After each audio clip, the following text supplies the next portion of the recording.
आप सभी को भाई दूज की शुभकामनाएं। भाई दूज का त्योहार भाई बहन के स्नेह को सुदृढ़ करता है। मराठी में भाई दूज को भाऊबीज ऐसा कहते हैं। यह त्योहार दिवाली के 2 दिन बाद मनाया जाता है। हिंदू धर्म में भाई बहन के स्नेह प्रतीक 2 त्योहार मनाए जाते हैं। एक रक्षाबंधन जो श्रावण मास की पूर्णिमा को मनाया जाता है। इसमें भाई बहन की रक्षा करने की प्रतिज्ञा करता है।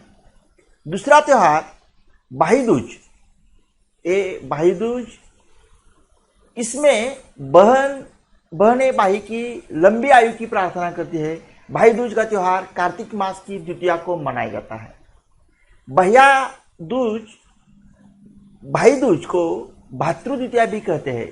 इस पर्व का प्रमुख लक्ष्य भाई तथा बहन के पावन संबंध व प्रेम भाव की स्थापना करना है। इस दिन बहनें बेरी पूजन भी करती है। इस दिन बहनें भाइयों के स्वस्थ तथा दीर्घायु होने की मंगल कामना करके तिलक लगाती है।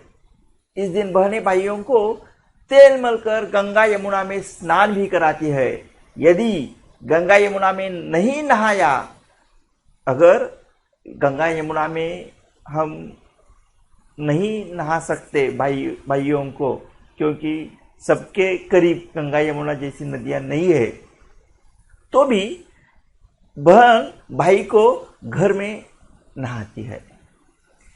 यदि बहन अपने हाथ से भाई को जिवाए तो भाई की उम्र बढ़ती है और जीवन के कष्ट दूर होते हैं।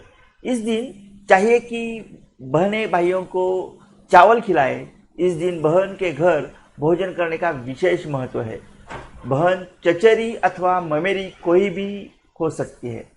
यदि कोई बहन न हो तो गाय, नदी आदि स्त्रोत्र स्त्रीत्व पदार्थ का ध्यान करके अथवा उसके समीप बैठकर भोजन कर लेना भी शुभ माना जाता है। इस भैया दूज की एक पौराणिक कथा भी है। वो पौराणिक कथा में आज आपको बताने जा रहा हूँ। भगवान सूर्य नारायण की पत्नी का नाम छाया था। उनकी कोख से यमराज तथा यमुना का जन्म हुआ था। भगवान सूर्य और उनकी पत्नी छाया, उनके कोख से यमुना का जन्म हुआ।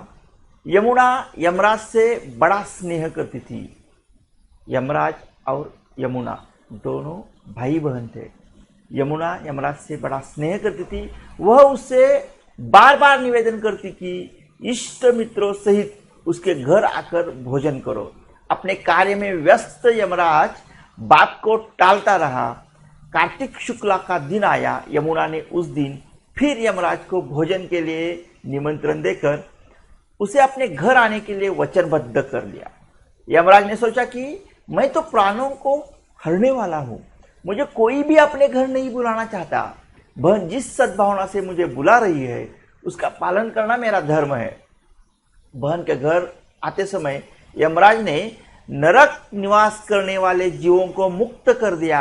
यमराज को अपने घर आया देखकर यमुना की खुशी का ठिकाना नहीं रहा। उसने स्नान कर पूजन करके व्यंजन परोसकर भोजन कराया। यमुना द्वारा किए गए आतिथ्य से यमराज ने प्रसन्न होकर बहन को वर मांगने का आदेश दिया। यमुना ने कहा कि भद्र, आप प्रतिवर्ष इसी दिन मेरे घर आया करो। मेरी तरह जो बहन इस दिन अपने भाई को आदर सत्कार करके टीका करे, उसे तुम्हारा भय न रहे।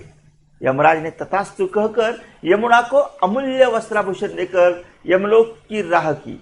इसी दिन से पर्व की परंपरा बनी। ऐसी मान्यता है कि जो आतिथ्य स्वीकार करते हैं उन्हें यम का भय नहीं रहता। एक पौराणिक दंत कथा है। आप सभी को भाई दूज की शुभकामनाएं। आप सभी अपने अपने घरों में ये भाई दूज का त्यौहार बड़ी खुशी से मनाएं। धन्यवाद।